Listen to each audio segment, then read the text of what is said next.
Hey everybody, this is Paige and I want to welcome you to part 5 of the Designing Mosaics series. Today I'm going to be talking about design principle space. So what do I exactly mean by space? So the definition of space as far as design is the distance or area between, around, above, below, or even within elements themselves. Every piece of artwork has both, or most artwork I should say, has both positive and negative space. I'm going to be talking about that a little bit more during the video. And before we get started, there is a link to an article about space. So after this video is over, definitely go check that out. All right, let's go ahead and get started. So when you are creating a scrapbook page, it's important to consider what you do with both the positive and negative space. You want to make sure the space between your elements is appealing in the overall design. And if you are using grid paper, the nice thing is design principle space is already applied for you because with the way the grid is designed, it's going to give you a gap in between elements. So on this layout, I have a full mosaic spread. All the photos were cut into 1 by 1 inch squares. So you have the squares which look really nice and neat because they're all cut exactly the same size, which isn't the case on every page, but here it is, and that's part of the appeal. But also if you look in between each square, it's only a 1/8 inch gap on all of it except for the outer edges, of course. But in between all the squares, for the most part, it's 1/8 of an inch. So that is part of the appeal also with this space, is both the positive and negative space are all equal, and that makes the page look organized and neat, which makes the mosaic layouts appealing, an appealing design. So this layout was actually created with multiple 4x6 photographs blended together, and it looks as if it's one large image, right? So if you were to make a collage with a bunch of photos and randomly put them together, they would seem unorganized. It probably wouldn't look very appealing and would look scattered and random, right? But when you do the mosaic style here, even though there's a bunch of different photographs, it doesn't feel as chaotic because of the spacing between all the squares. And because the gaps are all exactly the same, everything seems neat and organized. So using the space between your elements is really important to keep your page looking organized rather than chaotic. So earlier I brought up the terms positive and negative space, and you may be wondering what the negative space is on a scrapbook layout. So the negative space is actually going to be your background, or in this case, the grid paper is going to be your negative space. It's basically a blank canvas for you to work with. So any of the empty space that isn't filled on your grid paper, that's going to be your negative space. So of course you want to consider how your negative space looks on the layout. So in this case, I have some red lines. I'm going vertically on the layout, and so all those lines are negative space, and they look really nice on this layout because they're all neat and organized and have the same width. And again, if I rotate these, all the lines going horizontally are also your negative space, and again, looks very neat and organized because everything is spaced equally going horizontally as well.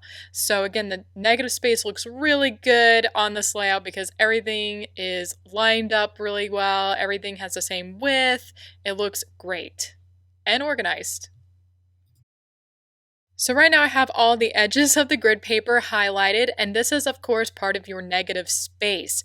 And it may not seem like much when you just look at it, but it's actually really important, and we're going to talk about it through the video, is it's really important to give your elements breathing space. So Tammy Potter is a trained designer, of course, kept this in mind when creating the grid paper. So you may be wondering why the square is kind of off of the edge. Couldn't you have fit more squares or something, right? But it's really important, like I said, to give the elements breathing space. It kind of gives your eye a rest around the layout.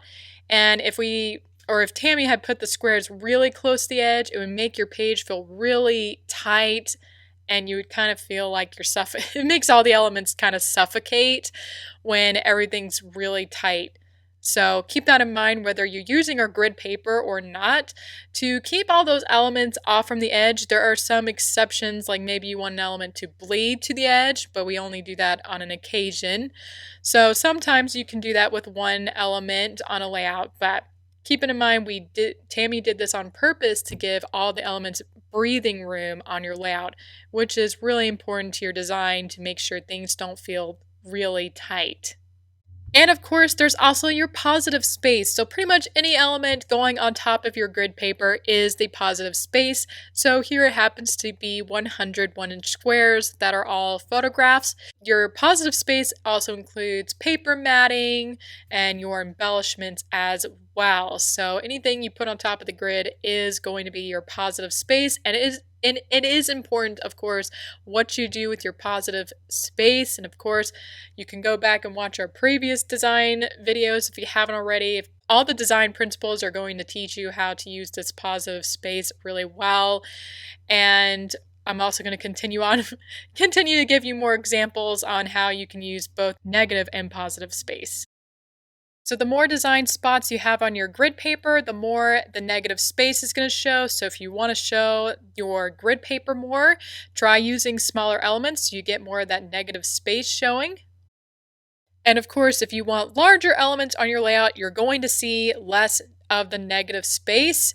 So if you really like the grid paper color and want to show a lot more of it, use smaller elements for your layout. Otherwise, of course, you can put on bigger elements like this one and it still look really good and nice because there's still those nice, neat straight lines in between the larger elements. Alright, something else to keep in mind when applying design principle space is the space between the elements, or the positive space themselves. So I highlighted the paper mat that's going around the center photo, and as you can see, because that paper mat is there, it helps the photographs, or at least the center photograph, have a bit more separation from the other photographs. And so this is something to keep in mind. If you feel like your page is looking a little too busy because it's very photo heavy, you can mat at least one.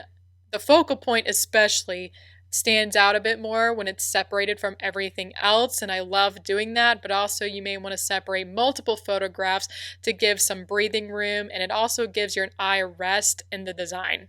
So for your layout, it's also important to consider the space within the positive elements, or the positive space on your layouts.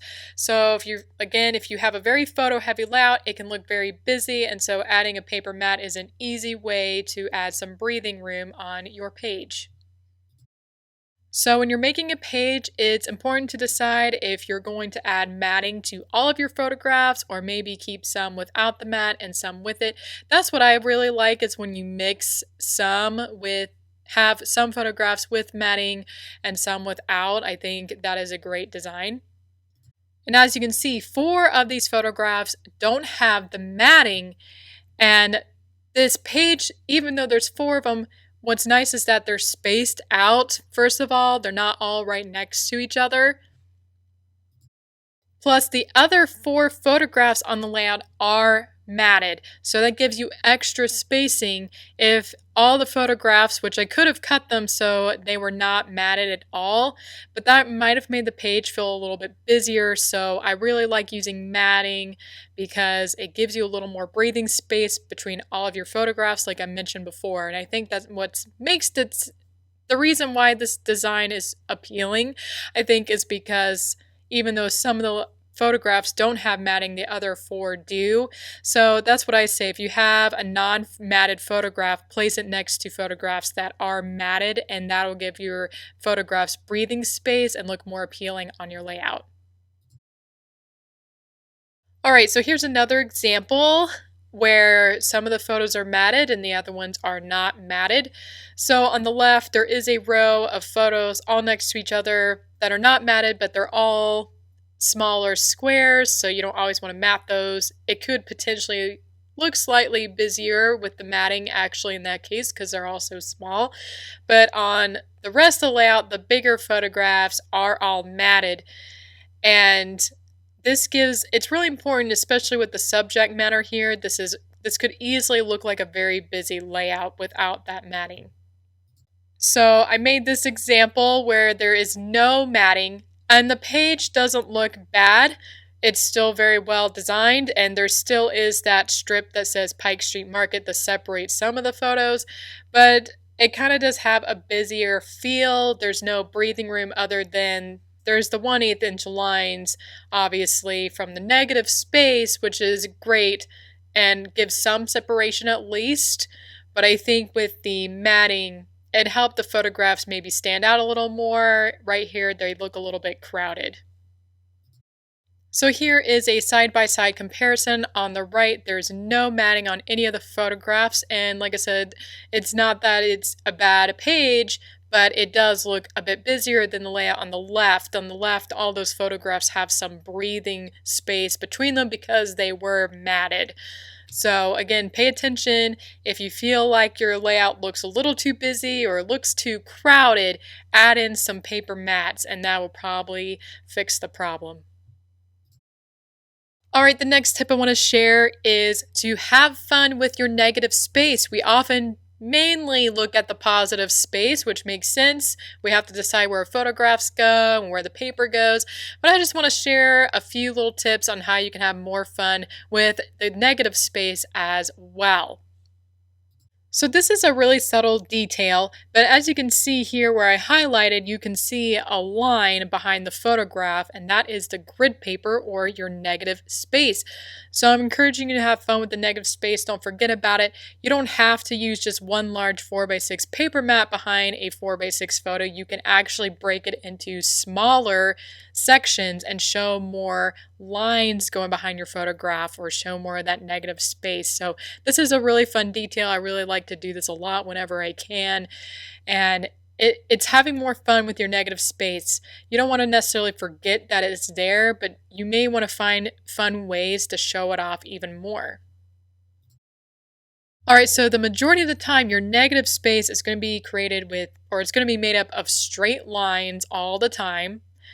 But what if you want it to be a circle shape? So here you can actually see the circle from the positive space, but also gives the negative space more rounded lines rather than the straight lines you usually see. So here I used the 3x5 horizon die set, and what I did, and you can do this, and usually you have the filler part with some kind of decorative photo or pattern paper to define your circle, but in this case I used the back of the same color grid paper. This is Sunbrella from the summer collection. And you could find, if you're using a solid color, you can use the back of the grid paper, or you could find a color that's really similar, and you make the outer edges of the horizon die with the same color, and it appears as if you actually cut everything into a circle. And this makes your negative space more fun too, because now your negative space shows a more circular shape. Alright, here I highlighted that little negative space I'm showing behind the photograph again. Here I used a pink section, orange section instead of one large 4x4 block. So it's a really fun technique, and I recommend you try it out.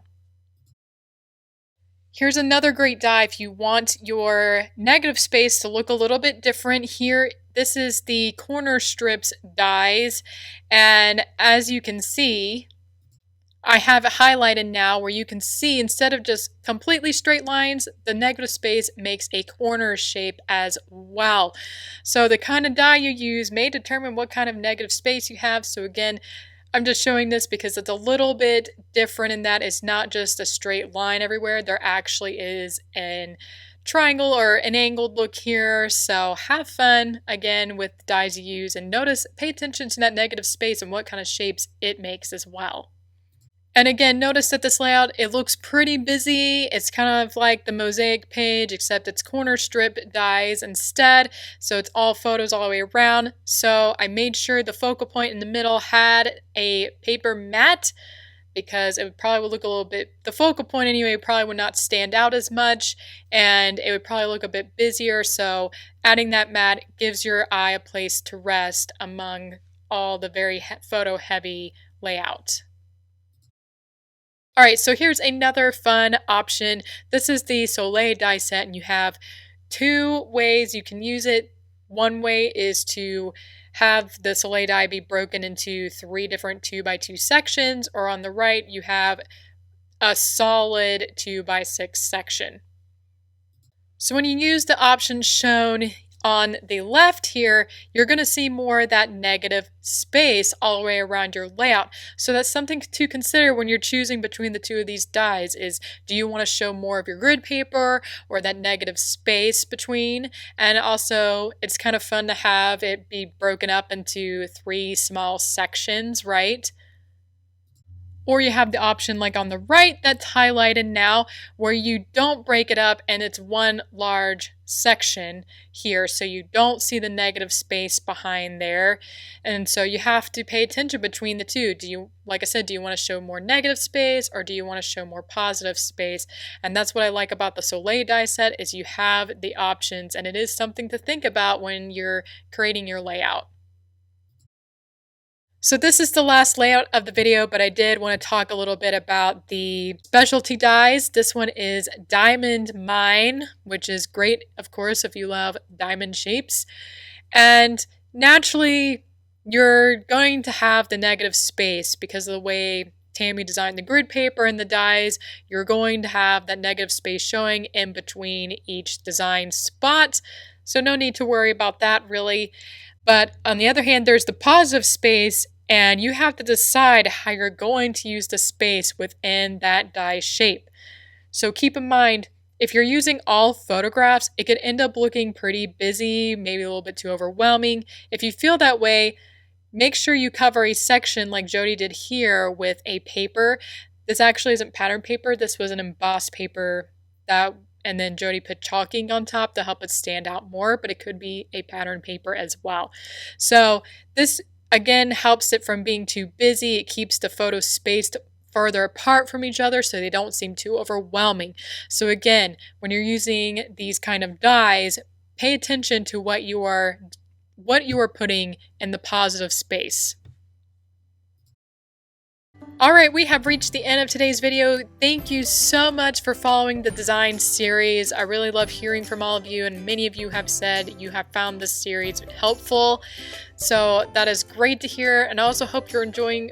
As you make your pages, you'll probably see that you have evolved, and you can look at your old stuff and say, wow, look how much I've improved. So I hope you're seeing results at home as you've been learning about these design principles. Anyway, I hope you guys enjoyed this video. Be sure to give this a thumbs up if you enjoyed it, and also don't forget to subscribe so you can be updated on the next design series video. Alright, I'll see you next time.